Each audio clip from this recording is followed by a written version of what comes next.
नमस्कार। मेरा अगला युद्ध और बाज़ार का एपिसोड और आज बहुत दिलचस्प एपिसोड होने वाला है क्योंकि बहुत बहुत अनएक्सपेक्टेड सिचुएशन हुई। मिस्टर ट्रम्प की स्पीच मैंने अगले पहले वाले प्रीवियस एपिसोड में कहा था कि मिस्टर ट्रम्प की टीप्स को मार्केट को पसंद नहीं आया, सभी मार्केट्स डाउन थे। हमारा मार्केट भी गैप डाउन खुला, फिर उसके बाद वी शेप्ड रिकवरी और Nifty end of the day में 33 पॉइंट पॉजिटिव में निकला। क्या हुआ, ये वी शेप रिकवरी क्यों, उसको समझने की कोशिश करते हैं। सुनिए मेरे साथ, थोड़ा डिटेल होगा आज का डिस्कशन।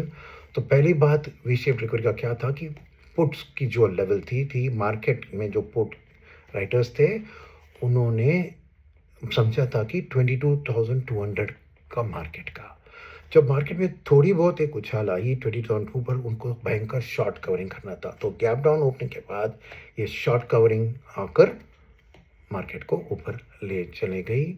और एफआईएस का सिचुएशन मैं क्यों कर रहा हूँ, ये वी शेप रिकवरी बहुत अनयूजुअल है क्योंकि आज भी एफआईएस ने ऑलमोस्ट 10,000 करोड़ बेचा कैश मार्केट में।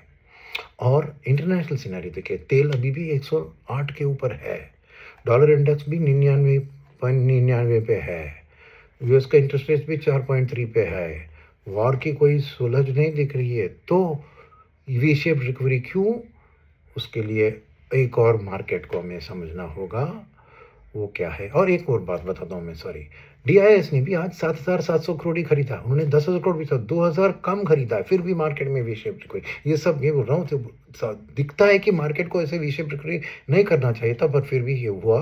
क्यों हुआ, क्योंकि देखिए दुनिया के सभी मार्केट लाल निशान में थे क्योंकि सिचुएशन वॉर का कोई इम्प्रूव नहीं हुआ है। तो क्या हुआ कि हमें एक और मार्केट के ऊपर जाकर अपना ध्यान देना होगा और वो है करेंसी मार्केट।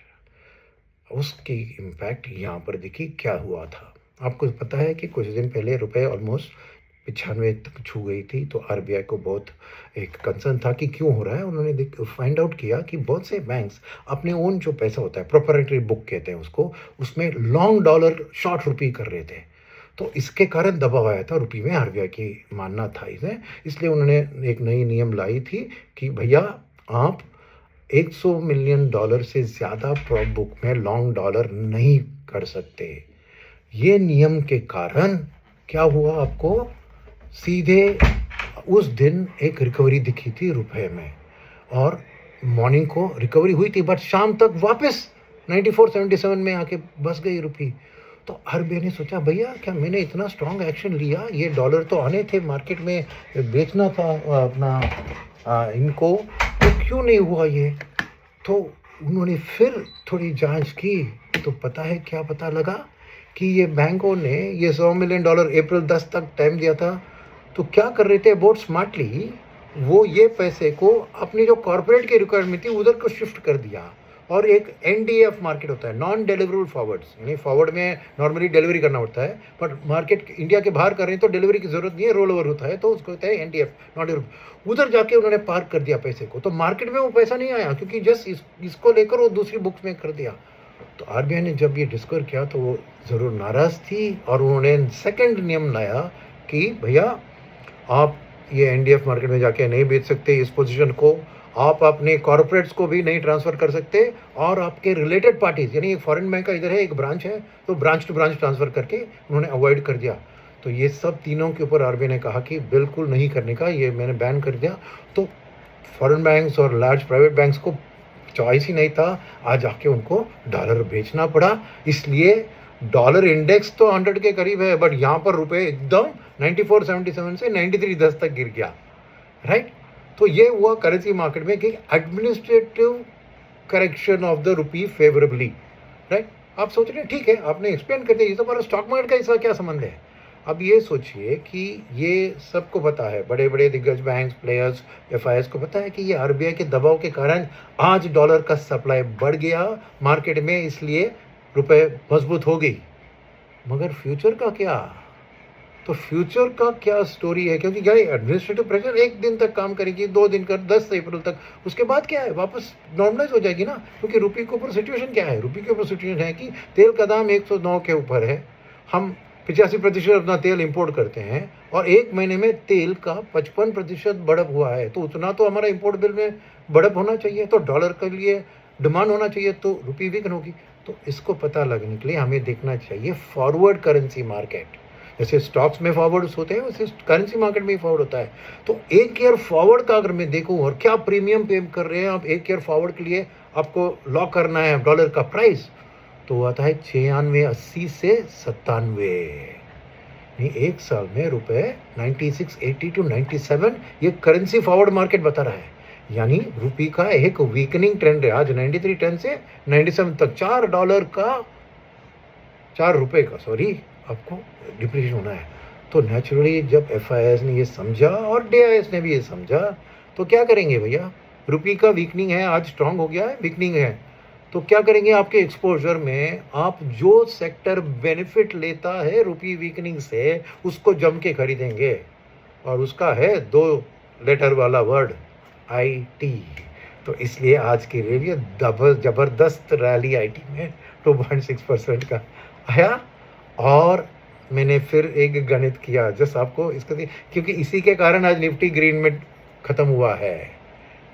क्या है सिचुएशन, अगर IT आज फ्लैट होता इंडेक्स, क्योंकि IT 13 से 14% निफ्टी का हिस्सा है, और अगर IT फ्लैट होता तो निफ्टी आज 33 पॉइंट पॉजिटिव नहीं 66 पॉइंट नेगेटिव में एंड होती। तो समझिए ये आज की जो रैली हुई है वो इसी चीज़ के कारण कि IT में फॉरवर्ड लुकिंग से इन्वेस्ट किया आने वाले दिन में। तो ये बात याद में रखने की ज़रूरत है कि आज का मूव स्पेसिफिकली इसके कारण हुआ था। एक 22,200 में जो पुट की होती है उसके बाद जो शॉर्ट कवरिंग हुआ, और दूसरी है अपनी जो IT वाला एक पॉजिटिव मूव जहाँ में DII दोनों ने थोड़ा पैसा डाला है। अब आने वाले दिन की क्या है, अरे भैया लॉन्ग वीकेंड है, तो लॉन्ग वीकेंड के कारण क्या हुआ, एक और कारण जो ये वी शेप्ड रिकवरी का है वो है कि FIS ने ज़्यादा शॉर्ट बिल्डअप नहीं किया, क्योंकि उनके आउटलुक में कुछ बदलाव नहीं होनी चाहिए ना, क्योंकि तेल का दाम तो वही का वही है, डॉलर का स्ट्रेंथ वही का वही है, तो सिचुएशन और वॉर का भी कोई ख़त्म होने की नामोनिशान नहीं है। क्योंकि आज सुबह भी मैंने बताया था प्रीवियस एपिसोड में कि ट्रम्प की स्पीच को मार्केट ने अच्छा नहीं लगा कि ये वॉर को ख़त्म करने वाले हैं। तो ऐसी हालत में अब शॉर्ट्स और लेना है आज से, तो FIS थोड़े सावधान थे, क्योंकि 3 दिन की लंबी छुट्टी, गुड फ्राइडे तो पूरी वर्ल्ड में छुट्टी है, तो वो रिस्क नहीं लेना चाह रहे हैं, तो उतना शॉर्ट नहीं बिल्डअप हुआ आज, क्योंकि 3 दिन में बहुत टाइम है ना, 72 घंटे में शायद वॉर में कुछ फेवरेबल हो जाए, तो अगर वो बहुत शॉर्ट करेंगे तो नंगे हाथ पकड़े जाएंगे ना, तो इसीलिए उन्होंने शॉर्ट बिल्डअप भी ज़्यादा नहीं किया। अब अगले हफ्ते का क्या होगा, तो 2-3 चीज़ मैं पॉइंट आउट करूँगा कि FIS के आउटलुक अभी नेगेटिव है, अभी भी आज उन्होंने 10,000, तो 2 दिन अप्रैल के महीने में उन्होंने करीबन 18,000 करोड़ की बिकवाली की है, तो उनका तो बिकवाली जारी रहेगा अभी, अनलेस वॉर की सिचुएशन इम्प्रूव और तेल का दाम घटने की रास्ता दिखाए। सेकेंड बात है कि DIS उतना खरीद नहीं पा रहे हैं, क्यों, तो आज भी 2,200 करोड़ कम खरीदा, 7,700 करोड़ में, और 2 दिन को कुल मिला के देखिए करीबन 4,000 करोड़ कमी है DI की बाइंग FI की सेलिंग के कंपैरिजन में। तो ये सिचुएशन जारी रहेगी, बिकॉज एक DIS ने ऑलरेडी 2.25 लाख करोड़ जनवरी से अब तक मार्केट में डाला है, जबकि म्यूचुअल फंड को 30,000 करोड़ ही हर महीने मिल रहे हैं SIP बुक से, तो LIC भी उसमें डाल रहा है, इंश्योरेंस कंपनीज, बाकी सब पैसे डाल के म्यूचुअल फंड्स भी अपने कैश बैलेंस को ड्रॉ करके उन्होंने इतनी महीनों से डिफेंड किया है जनवरी से आज तक, मगर अब आके जाके ऑलरेडी दिख रहा है अप्रैल से कि वो उतना खरीदारी नहीं कर रहे हैं, FIS की बिकवाली के माफिक उतना मैच नहीं कर पा रहे, और आने वाले दिन में वैसे ही रहेगा। क्यों, क्योंकि अभी वो कैश बैलेंस को बिल्डअप करेंगे थोड़ी, क्यों, क्योंकि अर्निंग सीजन सामने है, और अर्निंग सीजन को देखकर वो अपना कॉल लेना चाहेंगे कि कौन सी सेक्टर में गाइडेंस अच्छी है ताकि वो खरीदें, तो कैश थोड़ा गन पाउडर हाथ में रखना है ना, तो इसके कारण मैं मानता हूँ कि टिल अर्निंग सीजन डेवलप होते हुए DIS वही जम के मार्केट में घुसेंगे नहीं, तो मार्केट का ये नर्वस टेंडेंसी एक क्वालिफिकेशन, वॉर खत्म होने की कुछ भी अच्छी खबर जरूर जेन्युइनली आई, ये ट्रम्प की ट्वीट की बात छोड़िए, आई तो बात अलग है, नहीं तो ये सिचुएशन ऐसी चलती रहेगी। तो आई होप आपने एंजॉय किया, ये मेरी डिस्कशन बहुत दिलचस्प थी ना समझ के लिए, ठीक है, थैंक यू, धन्यवाद, अगले एपिसोड में मिलते हैं।